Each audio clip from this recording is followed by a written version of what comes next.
A'udzu billahi minasy syaithanir rajim. Bismillahirrahmanirrahim. Ya ayyuhalladzina amanu ittaqullah, yang selalu dibaca khatib pada hari Jumat. Kalau sampai khatib lupa wasiat takwa, maka batallah khutbah Jumat menurut mazhab Syafi'i, karena di dalam itu mesti ada wasiat takwa. Takutlah kepada Allah, jangan takut kepada jabatan, jangan takut kepada kekuasaan, jangan takut kepada kemiskinan. Ya ayyuhalladzina amanu taqullaha haqqa tuqatih wa la tamutunna illa wa antum muslimun. Lurus. Jangan sampai tulisan kita mereng, dibilang orang, tengok tuh Ustaz, tuh tulisannya mereng, otaknya mereng. Ya ayyuhalladzina amanu, yang dipanggil Allah satu, orang beriman. Orang beriman itu disuruh apa? Ittaqullaha haqqa tuqatih, supaya bertakwa. Wala tamutunna illa wa antum muslimun, jangan mati kecuali dalam keadaan muslim. 3 kunci dalam hidup. Yang pertama, kau mesti iman. Iman itu artinya apa? Percaya. Setelah kau percaya, maka kau mesti takwa. Takwa itu apa? Takut. Pak, ya, ada razia loh Pak. Di mana? Di dekat Masjid Ar-Rahman Muhammadiyah. Ada razia? Iya. Pak Kapolres beserta jajaran percaya bahwa ada razia, itu iman. Orang yang percaya ada razia itu berarti beriman. Yang enggak percaya ada razia enggak beriman. Percaya bahwa ada razia, beriman. Lalu setelah percaya ada razia, muncul takutnya. Akhirnya dia pakai helm, klik. Buka dompet, tengok STNK, BPKB. Lihat semua SIM A, SIM B, SIM C. Saya kemanapun saya pergi, SIM tetap saya bawa. Walaupun saya naik helikopter. Takut, lihat motornya. Karena nanti takut diperiksa sama Pak Polisi. Mana SIM? Ada Pak. STNK? Ada Pak. Helmnya? Ada Pak. Sudah lengkap semua? Iya, akhirnya diperiksa. Tetap juga kena razia. Kenapa? Tutup pentil nggak ada. Munculnya rasa takut, sehingga dengan takut itu melengkapi semua syarat-syarat, disebut dengan takwa. Setelah percaya bahwa ada razia, lalu kemudian muncul rasa takut, menyiapkan segala peralatan, akhirnya motor pun dibawa. Bismillahi tawakkaltu 'ala Allah, la haula wala quwata illa billah. Langsung baca Allahul Qayyum la ta'khudhuhu sinatun wa la naum. Prit. Berserah diri kepada Allah itu disebut dengan muslim. Dari penjelasan yang simpel ini paham? Memang kalau belum sarapan susah paham memang. Oke, sekarang saya kasih ilustrasi contoh yang lain. Kalau ilustrasi contoh razia mungkin agak sulit memahami karena trauma pernah ketangkap. Kalau gitu kita kasih contoh yang lain. Oke. Pergi ke rumah sakit. Lalu dokter berkata, apa kata dokter? Bapak sudah kena penyakit diabetes meletus. Percaya pada ucapan dokter bahwa kita sudah kena diabetes meletus, percaya itu disebut dengan iman. Berarti orang yang percaya sama ucapan dokter, orang yang beriman. Percaya kamu tadi dokter mengatakan kamu kena diabetes meletus? Saya percaya. Katanya gula darahmu sudah 500, saya percaya. Mana buktinya? saya nggak tahu, pokoknya percaya aja. Itu namanya iman. Dari ungkapan dokter kamu sudah kena penyakit, muncul rasa takutmu. Nanti kalau aku sudah kena diabetes, nanti gula darah masuk, nanti tangan maaf diamputasi, nanti lukanya tidak sembuh-sembuh. Ada namanya gula darah basah, ada namanya gula darah kering. Macam aki saja, aki basah, aki kering. Muncul takut, dari muncul takut itu nggak berani minum kopi pakai gula, nggak berani minum teh pakai gula, nggak berani makan nasi banyak-banyak karena nasi itu juga ada gulanya, nggak berani minum, nggak berani makan sirup, nggak berani minum susu, nggak berani itu takut. Orang yang percaya pasti takut. Setelah dia tidak biasa, kalau minum pagi teh manis 2 sendok, siang kopi 2 sendok, malam susu 2 sendok, 1 toples untuk dia saja, habis semuanya. Tapi setelah diperiksa dia percaya kepada dokter, dan setelah percaya dia takut, maka setelah itu dia jaga. Dikasih minum teh manis, mohon maaf Ustaz, haram. Setelah dia berusaha rajin olahraga, tidak minum gula, tidak makan gula, setelah itu dia serahkan semuanya kepada Allah, dia menjadi orang yang muslim. Dari 2 contoh razia polisi dengan contoh ke rumah sakit, bisakah dipahami 3 yang terkandung dalam ayat ini? Bilang aja bisa. Walaupun enggak, bilang aja bisa. Bapak Ibu yang dimuliakan Allah Subhanahu wa taala, pernahkah kita melihat Allah dengan mata kepala kita? Tidak. Tapi orang berkata, saya enggak percaya sama Allah Pak Ustaz. Kalau memang Allah itu ada, mana dia? Aku mau lihat dengan mataku. Mana? Nanti kalau ada orang nantang gitu, tempeleng makan, kelopak. Tapi yang kecil, yang besar jangan. Yang kecil-kecil, yang kurus-kurus. Wah, habis itu dia marah kan? Kenapa kau marah? Saya marah. Mana marah itu? Tunjukkan mana. Bisa kau tunjukkan marah itu? Ini saya marah ini. Itu ekspresi, brother. Marah itu ada di dalam. Marah, cinta, benci, suka tak bisa ditunjukkan. Makanya ibu tidak percaya sama bapak bahwa bapak cinta pada dia, karena cinta tak dapat dilihatkan. Apakah cinta itu yang lalu ditembak itu? Bukan. Cinta tak dapat digambarkan. Karena tidak dapat digambarkan, itulah orang mengungkapkan dengan kata iklan pasta gigi. Speak up. Ngomong, bicara, ungkapkan dengan kata-kata. Apa maknanya? Ada. Kalau orang mengatakan saya baru percaya kalau bisa dilihat oleh mata, bisakah engkau melihat wajahmu sendiri? Tolong yang bisa melihat wajahnya angkat tangan. Mana ada, orang baru bisa melihat wajahnya setelah kamera selfie. Hilang pula. Dari mana asal muasal selfie ini? Orang berada di bawah pohon rindang. Di bawah pohon rindang ada kolam. Lalu kemudian dia berhenti berteduh di siang hari yang panas. Berhenti di bawah.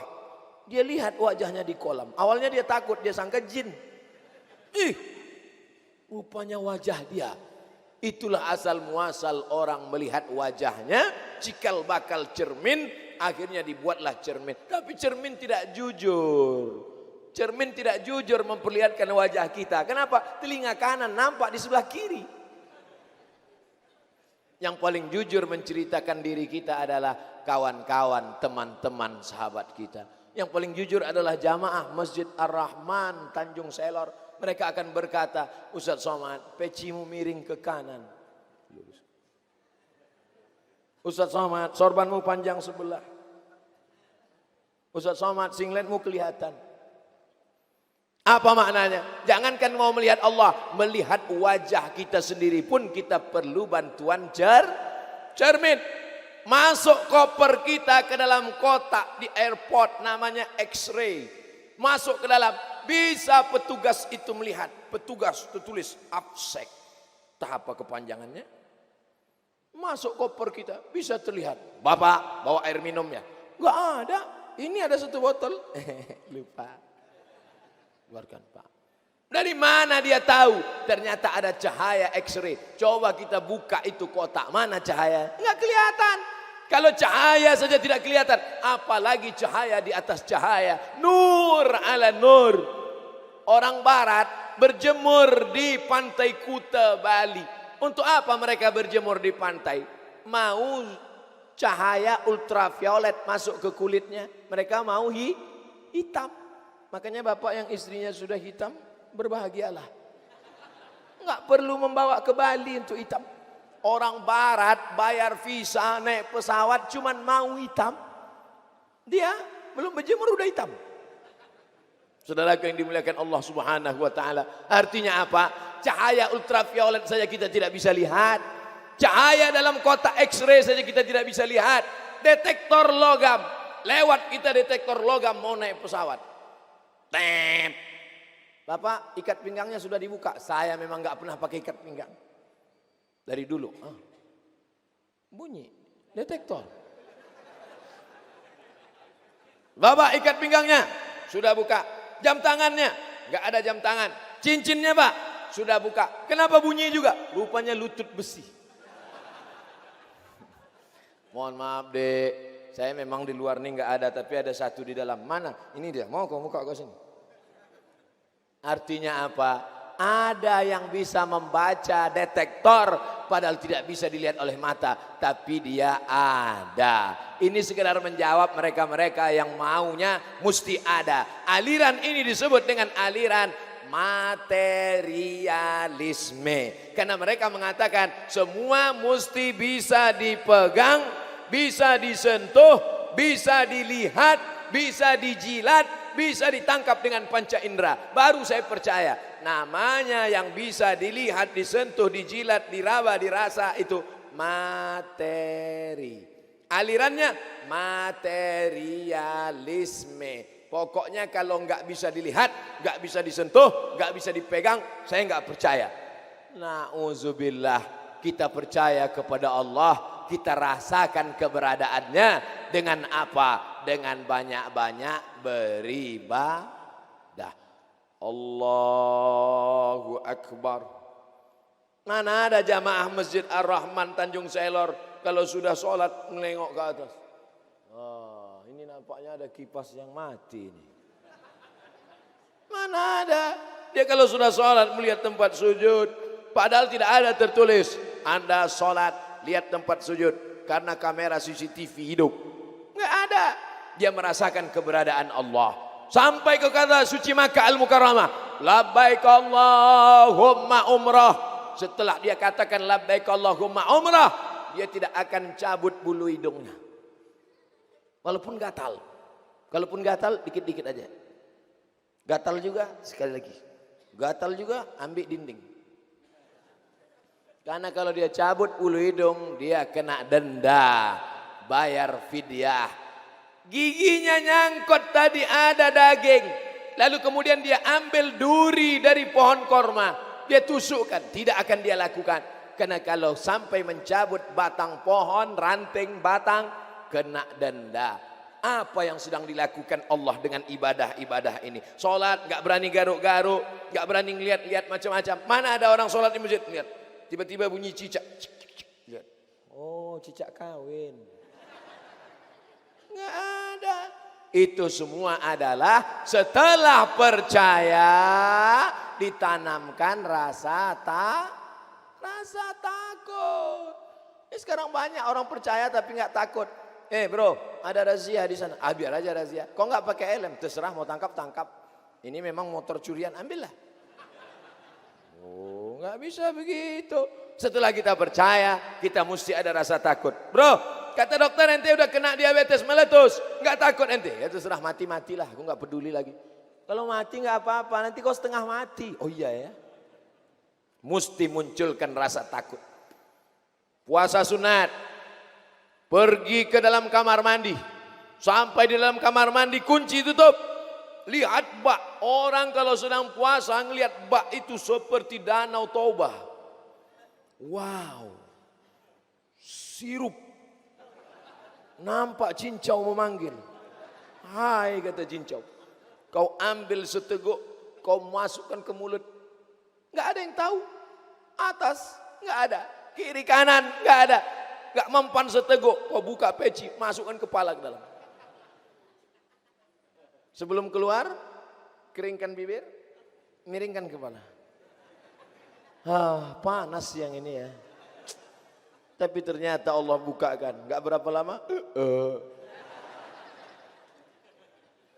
Puasa menanamkan rasa takut. Makanya ya ayyuhalladzina amanu kutiba alaikumusiyam kama kutiba alal ladzina min qablikum la'allakum haji.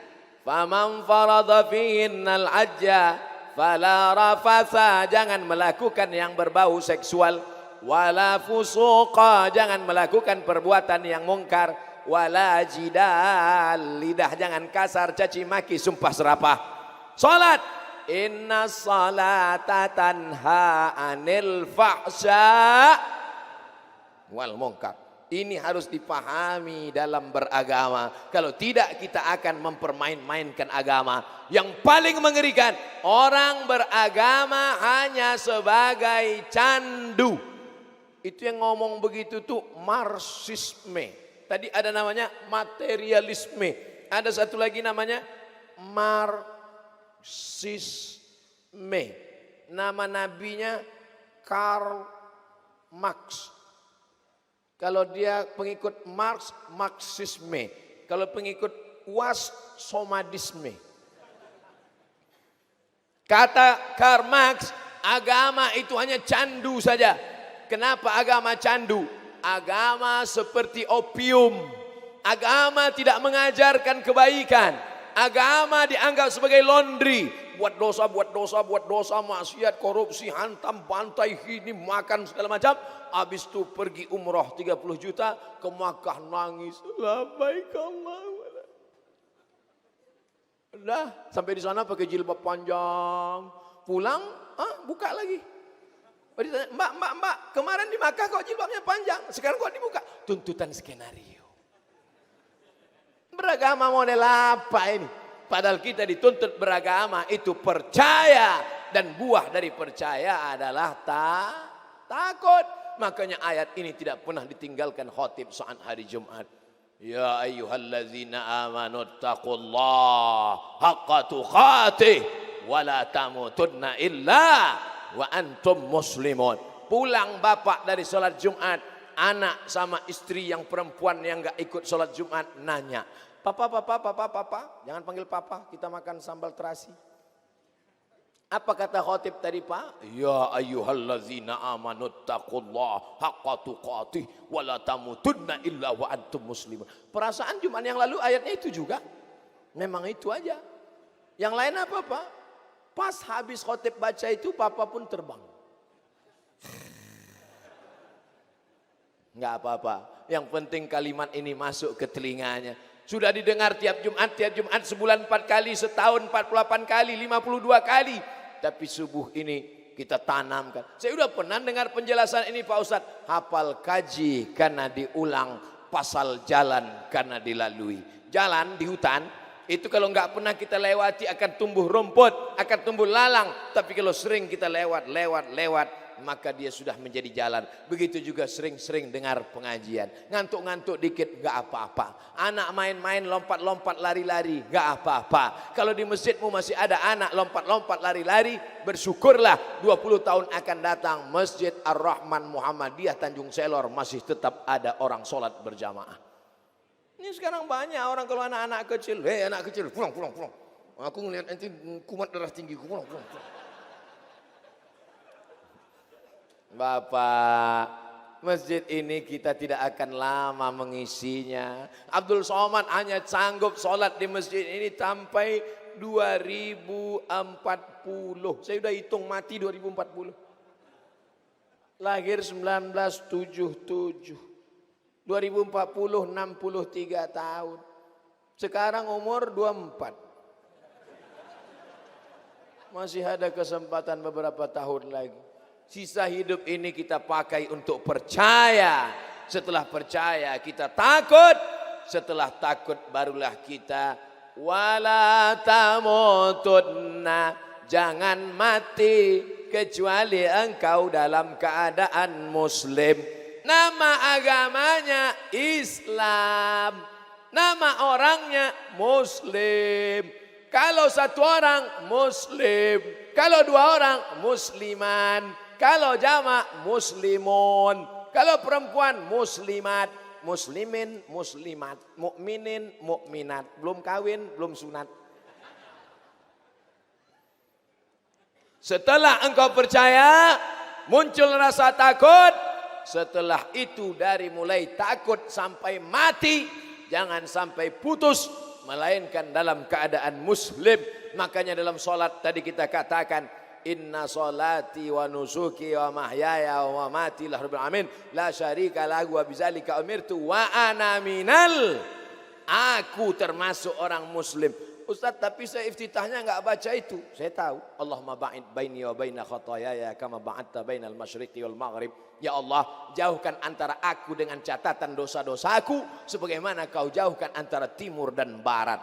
Doa iftitah dulu bertengkar gara-gara Allahumma ba'id. Yang satu mengatakan Allahu akbar kabira, yang satu sebelah sini Allahumma ba'id, yang di tengah preman belum hafal. Bingung dia, kacau nih kata dia. Doa iftitah lebih dari 7 sudah dikumpulkan dalam satu buku, judulnya 99 tanya jawab solat. Dapatkan di toko terdekat. Kan kelai masalah iftitah. Yang satu mempertahankan iftitah mesti Allah akbar kabira, yang satu mengatakan mesti Allah mabait. Padahal substansi maknanya yang terkandung adalah supaya kita tidak langsung Fatihah, tapi ada iftitah, pemanasan, pembukaan. Sama seperti main bola, tidak langsung turun ke stadion langsung main bola, kram kaki, tapi ada lari-lari dulu, pemanasan. Banyak bapak-bapak pagi-pagi ke lapangan stadion, pemanasan 2 kali 3 kali lari, pulang makan lontong 2 piring. Wala tamutunna, kau jadi pejabat, kau jadi orang kaya, kau jadi ustadz, kau jadi apapun, jangan sampai mati kecuali dalam keadaan muslim. Ustadz, yang betul itu muslim apa Islam? Orangnya muslim, sifatnya Islam. Islam itu apa? Serahkan semuanya kepada Allah, tapi bukan apatis, bukan pasif. Banyak orang berserah akhirnya letoy, loyo, lunglai, lesu. Kok kenapa gini? Kuserahkan semua. Ente enggak buka roko, toko-toko dagang, bisnis jualan. Sudah kuserahkan semua kepada Allah. Nanti Bapak Bupati rapat sama kepala dinas, kepala badan, kepala kantor yang ada kepala, yang tak ada kepala. Gimana visi misi Kabupaten Bulungan ke depan? Bagaimana semuanya? Mohon maaf Pak, serahkan aja semua kepada Allah. Bukan itu maknanya. Saya enggak mau selesai pengajian ini Abdul Somad dhalla wa adalla, menyesatkan orang banyak. Padahal Provinsi Kalimantan Utara mau maju, mau bersaing dengan provinsi lain, maka kita makna berserah kepada Allah setelah berusaha. Karena orang kalau tidak berserah kepada Allah, bisnis dia, berhasil dia, setelah berhasil dia tidak serahkan pada Allah, sombongnya minta ampun. Gara-gara saya, kalau bukan karena saya, sombong. Makanya saya nggak mau duduk di atas duduk ini. Kalau sempatlah saya duduk tadi di atas ini. Oh, sombongnya luar biasa. Assalamualaikum. Ini kursi Fir'aun ini. Begitu cara Masjid Ar-Rahman memuliakan ustadz-ustadz kita. Nanti ustadz ceramah duduk juga, ada masanya nanti. Sekarang masih kuat lagi berdiri.